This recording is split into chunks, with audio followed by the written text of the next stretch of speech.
Politicos news express at prime time. నేను మీ రాణి నాయుడు. ఈ రోజు ఇప్పటి వరకు ఉన్న అప్డేట్స్ ఏంటో ఈ బులెటిన్ లో చూద్దాం.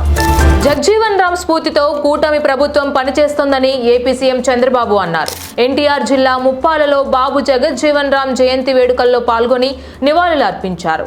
ఈ సందర్భంగా మాట్లాడుతూ రాష్ట్రాభివృద్ధికి ఎప్పటికప్పుడు కొత్త ఆలోచనలు చేస్తున్నట్లు తెలిపారు. తానెప్పుడు భవిష్యత్తు కోసం రాబోయే 20 సంవత్సరాలకు ముందే ఆలోచిస్తానని, దేశంలో పుట్టిన ఏ వ్యక్తి పేదరికంలో ఉండడానికి వీల్లేదని చంద్రబాబు స్పష్టం చేశారు.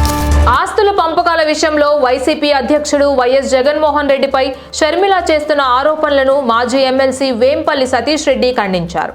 డైవర్షన్ పాలిటిక్స్ లో భాగంగానే చంద్రబాబు ఆమెను తెరపైకి తీసుకొచ్చారని అన్నారు ఆయన. షర్మిల చెబుతున్న ఆస్తుల దర్యాప్తు సంస్థల నియంత్రణలో ఉన్నాయని, ఆ ఆస్తులు ఇవ్వలేదంటూ వైఎస్ షర్మిల దుష్ప్రచారం చేస్తున్నారని విమర్శించారు.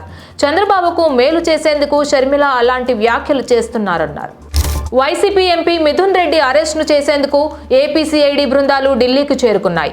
ఈ కేసులో మిథున్ రెడ్డి ముందస్తు బెయిల్ పిటిషన్ను ఏపీ హైకోర్టు డిస్మిస్ చేసింది. ఈ క్రమంలో మిథున్ రెడ్డి అరెస్ట్ కోసం సిఐడి వర్గాలు ప్లాన్ చేస్తున్నాయి. హైకోర్టులో ఊరట లభించకపోవడంతో ముందస్తు బెయిల్ కోసం మిథున్ రెడ్డి సుప్రీంకోర్టును ఆశ్రయించారు. విశాఖలో వివాదాస్పదంగా మారిన రామానాయుడు స్టూడియో భూముల స్వాధీనానికి ప్రభుత్వం రంగం సిద్ధం చేస్తోంది. ప్రభుత్వ ఆదేశాలతో సురేష్ ప్రొడక్షన్ కు కలెక్టర్ షోకాజ్ నోటీసులు జారీ చేశారు.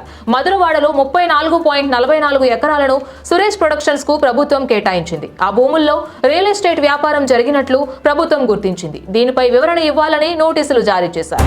తెలంగాణలో కాంగ్రెస్ ప్రభుత్వం ప్రారంభించిన సన్నబియ్యం పథకంపై కేంద్ర హోంశాఖ సహాయక మంత్రి బండి సంజయ్ సంచలన వ్యాఖ్యలు చేశారు. కాంగ్రెస్ ప్రభుత్వం ఇస్తున్నది ప్రధాని మోడీ బియ్యమేనని అన్నారు. శనివారం ఆయన బీజేపీ స్టేట్ ఆఫీస్లో మీడియాతో మాట్లాడారు. మోడీ బియ్యాన్ని సక్రమంగా అందించాల్సిన బాధ్యత రాష్ట్ర ప్రభుత్వంపై ఉందని, అన్ని రేషన్ దుకాణాల్లో మోడీ బియ్యం తీసుకోవడానికి ప్రజలు బారులు తీరుతున్నారని చెప్పుకొచ్చారు.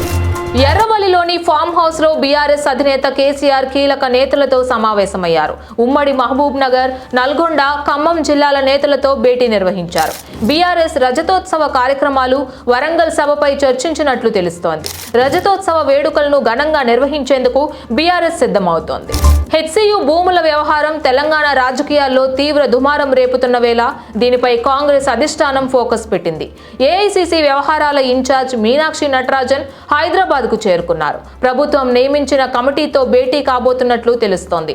ఆ తరువాత పార్టీ నేతలతో ఆమె సమావేశం కానున్నట్లు సమాచారం. ప్రధాని నరేంద్ర మోదీకి ప్రతిష్టాత్మక మిత్ర విభూషణ పురస్కారం ప్రకటించింది శ్రీలంక ప్రభుత్వం.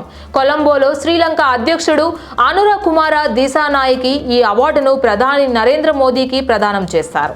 ఇది ప్రధాని మోదీకి లభించిన 22వ అంతర్జాతీయ పురస్కారం. మిత్ర విభూషణ పురస్కారం అనేది దేశాధినేతలకు శ్రీలంక ప్రభుత్వం ఇచ్చే అత్యున్నత పౌర పురస్కారం. బీజేపీ తమిళనాడు అధ్యక్షుడు అన్నామలై పేరు జాతీయ అధ్యక్షుడి రేసులో వినిపిస్తోంది. 2020లో బీజేపీలో చేరిన ఆయన పార్టీలో చాలా జూనియర్ అయినప్పటికీ నాయకత్వ లక్షణాలను గుర్తించిన కమలం పార్టీ 2021లో తమిళనాడు అధ్యక్షుడిగా నియమించింది. తమిళనాడు బీజేపీ అధ్యక్షుడి రేసులో తాను లేనని ప్రకటించడంతో అన్నామలై బీజేపీ జాతీయ అధ్యక్షుడి రేసులో ఉన్నారనే ప్రచారానికి మరింత బలం చేకూరింది. లక్నో సూపర్ జైంట్స్ కు షాక్ తగిలింది. కెప్టెన్ రిషబ్ పంత్ తో పాటు యువ స్పిన్నర్ దిగ్వేష్ టారీకి జరిమానా విధిస్తూ ఐపీఎల్ అడ్వైజరీ కమిటీ నిర్ణయం తీసుకుంది. ముంబై ఇండియన్స్ తో జరిగిన మ్యాచ్ లో స్లో ఓవర్ రేట్ కారణంగా పంత్ కు 12 లక్షల రూపాయలు విధించారు. ఇక దిగ్వేష్ కు మ్యాచ్ ఫీజులో 50% జరిమానా విధించారు. ఇవి బులెటిన్ అప్డేట్స్. ఇక మరిన్ని అప్డేట్స్ కోసం keep watching Politicos media. Please subscribe to the channel and download the Politicos app from the links in the description.